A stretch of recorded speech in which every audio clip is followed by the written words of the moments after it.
Now to the staggering number of delays and cancellations at airports across this country in the midst of this storm. ABC's Lindsay Janis is at New York's LaGuardia Airport again tonight.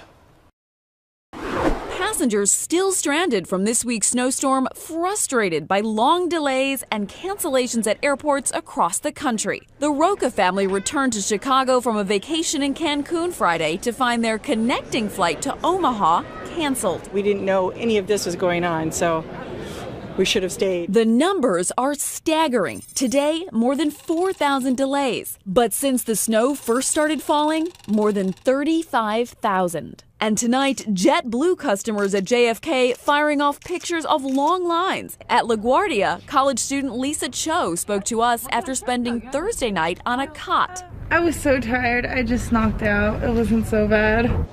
So you just heard from Lisa Cho. I caught up with her today. She's about to spend her third night here at LaGuardia Airport. This travel disruption far from over, David. There are already hundreds of cancellations on the books for tomorrow.